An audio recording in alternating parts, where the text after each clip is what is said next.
కాళేశ్వరం ప్రాజెక్టుపై కాంగ్రెస్ ప్రభుత్వం దుష్ప్రచారం చేస్తుందని బీఆర్ఎస్ ఎమ్మెల్యే సుధీర్ రెడ్డి మండిపడ్డారు. 1,00,000 కోట్ల అవినీతి జరిగిందని కాంగ్రెస్ పార్టీ తప్పుడు ప్రచారం చేస్తుందని, 1,00,000 కోట్ల అవినీతి ఎక్కడ జరిగిందో నిరూపించాలని సవాల్ విసిరారు. కాళేశ్వరం ప్రాజెక్టుతోనే తెలంగాణలో అత్యధికంగా వరి పండిందన్నారు. అసెంబ్లీ సాక్షిగా కాళేశ్వరం ప్రాజెక్టు గురించి ప్రజలకు వాస్తవాలు తెలియజేస్తామంటున్న ఎమ్మెల్యే సుధీర్ రెడ్డితో మా ప్రతినిధి Saidulu face to face. Project పైన చర్చించేందుకు రేపటి నుంచి అసెంబ్లీ సమావేశాలు ప్రారంభం కానున్నాయి. అయితే అసెంబ్లీ సమావేశాల్లో ఖచ్చితంగా కాళేశ్వరం కమిషన్ రిపోర్టుపై ఖచ్చితంగా మాకు మాట్లాడేందుకు అవకాశం ఇవ్వాలి, అవసరమైతే పవర్ పాయింట్ ప్రజెంటేషన్ కూడా ఇస్తాము, అందుకు అవకాశం ఇవ్వాలని చెప్పేసి కూడా కొద్దిసేపటి క్రితమే బీఆర్ఎస్ పార్టీ ఎమ్మెల్యేలు స్పీకర్ని కలిసి విజ్ఞప్తి చేశారు. మనతో మాట్లాడేందుకు ఎల్బీనగర్ ఎమ్మెల్యే సుధీర్ రెడ్డి గారు ఉన్నారు. మాట్లాడదాం. సార్ చెప్పండి, స్పీకర్ని కలిశారు కదా, ఏ అంశం పైన కలిశారు, ఏం చెప్పారు స్పీకర్కి? స్పీకర్ గారికి మేము బీఆర్ఎస్ పార్టీ లెజిస్లేటివ్ పార్టీ తరఫుకి వెళ్ళి మేము ఒక విజ్ఞప్తి చేసినాం. ఏంటంటే కాళేశ్వరం మీద అసత్య ప్రచారాలు చేస్తుండ్రు, కాళేశ్వరం ప్రాజెక్ట్ టోటల్ వేస్ట్ అంటుండ్రు, కాళేశ్వరం ప్రాజెక్టు ఈ రాష్ట్రానికి నష్టం అంటుండ్రు, ఇందులో అవినీతి జరిగింది అంటుండ్రు. ఈ రాష్ట్రంలో ప్రజలందరూ కూడా సంతోషంగా ఉండి ఈరోజు అత్యధిక ధాన్యాన్ని పండించింది కాళేశ్వరం ప్రాజెక్టు వల్లనే.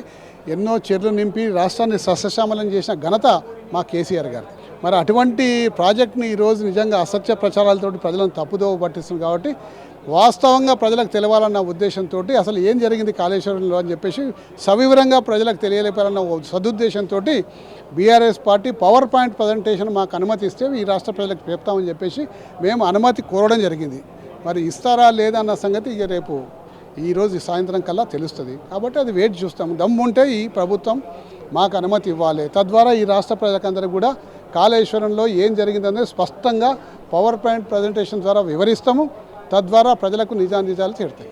మరి కాంగ్రెస్ పార్టీ చెప్తుంది ఇప్పటికే పెద్ద ఎత్తున అవినీతి జరిగింది, కమిషన్ రిపోర్ట్ సిద్ధం చేసింది, 600 పేజీల నివేదిక ఉంది, రేపు మొత్తం అసెంబ్లీలో చర్చించబోతున్నాము, బీఆర్ఎస్ పార్టీ ఒక బోన్లో నిలబెట్టబోతున్నాము, అన్ని వాస్తవాలు తెలుస్తాయని చెప్పేసి కాంగ్రెస్ పార్టీ అంటుంది. సో మీరు కూడా కాళేశ్వరం ప్రాజెక్టు గొప్పతనం ఏంటి, అది నిర్మించిన తర్వాత ఇవాళ తెలంగాణలో ఎంత అధికంగా వరిధాన్యం ఉత్పత్తి అయిందని మీరు చెప్తున్నారు, మరి రేపు ఏ విధంగా మరి డిఫెన్స్ చేయబోతున్నారు? ఇది రాష్ట్ర ప్రజలు చూసిందండి, మన యొక్క తెలంగాణ రాష్ట్రం యొక్క గ్రాఫే కనిపిస్తుంది. అత్యధిక వరి ధాన్యం కాళేశ్వరం ప్రాజెక్టు నిర్మించినప్పటి నుంచి అత్యధిక ధాన్యం పండింది. ఎక్కడికి వెళ్ళి పండింది? ఉట్టికిన పైకి వెళ్ళి ఊడిపడ్డదా?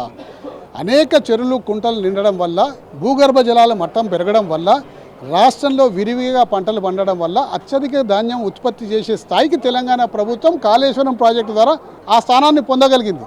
అది కేవలం కేసీఆర్ గారి యొక్క ఆలోచన విధానంతో ఇది ఆ స్థానానికి చేరుకోగలిగింది. అటువంటి ప్రాజెక్టు నిరుపయోగం. ప్రాజెక్టు కాస్ట్ 80 నుంచి 90 వేల కోట్ల మధ్యలో ఉంటుంది. అందులో 1,00,000 కోట్ల అవినీతి జరిగిందంటారు. నోటికి ఏది వస్తే అది మాట్లాడేసి ఈ ప్రాజెక్టు వేస్ట్ అని చెప్పేసి ఒక తప్పుడు ప్రచారాన్ని ఈరోజు ప్రజల్లో కల్పిస్తుంది. కాబట్టి వాస్తవాలు తెలియజెప్తానికే మేము పవర్ పాయింట్ ప్రజెంటేషన్ అడిగినాం.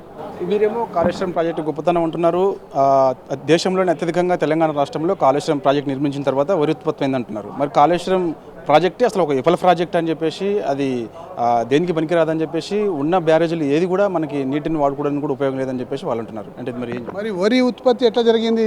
కాళేశ్వరం ప్రాజెక్టు విఫలం అంటే వరి ఉత్పత్తి అంటే పైకెళ్ళి వస్తాయి. ఆ పంటలు దేవుడు ఏమన్నా పైకెళ్ళి పంపించి కట్టలు పంపిస్తాడా? అంటే కనీసం అవగాహన లేకుండా ఈ రాష్ట్ర కాంగ్రెస్ నాయకులు మాట్లాడుతున్నారు. కాబట్టి కాంగ్రెస్ పార్టీ, బీజేపీ సంయుక్తంగా బీఆర్ఎస్ పార్టీని బదనాం చేయాలని ఒక అంతర్గత ఒప్పందం ప్రకారం ఈరోజు బీఆర్ఎస్ పార్టీని బదనాం చేస్తుంది. కాబట్టి వాస్తవాలు ప్రజలకు తెలియజెప్పాలనే ఉద్దేశంతో పవర్ పాయింట్ ప్రజెంటేషన్ మేము అడుగుతున్నాం. ధైర్యం ఉంటే, దమ్ము ఉంటే ఇవ్వాలి, ప్రభుత్వం మాకు అనుమతి ఇవ్వాలి, స్పీకర్ గారు కూడా అనుమతి ఇవ్వాలి, తద్వారా ఈ రాష్ట్ర ప్రజలు నిర్ణయిస్తారు. అప్పుడు వెరీ మచ్. ఖచ్చితంగా మాకు రేపు అసెంబ్లీ ప్రారంభం కానుంది కాబట్టి ఈ యొక్క కాళేశ్వరం ప్రాజెక్టు పైన చర్చించేందుకు ఖచ్చితంగా మీ బీఆర్ఎస్ పార్టీ సిద్ధంగా ఉంది. అవసరమైతే కాళేశ్వరం ప్రాజెక్టు గొప్పతనం ఏంటో ఖచ్చితంగా మేము అసెంబ్లీ సాక్షిగా ప్రజలకు తెలిసే విధంగా పవర్ పాయింట్ ప్రజెంటేషన్ ఇస్తామని చెప్పేసి కూడా బీఆర్ఎస్ పార్టీ ఎమ్మెల్యేలు కొద్దిసేపటి క్రితమే స్పీకర్ని కలిశారు. అందుకు అవకాశం మాకు ఇవ్వాలని చెప్పేసి కూడా చెప్తున్నారు సుధీర్ రెడ్డి. వీడియో జర్నలిస్ట్ అమర్తో సైదులు రాజు న్యూస్, అసెంబ్లీ నుంచి.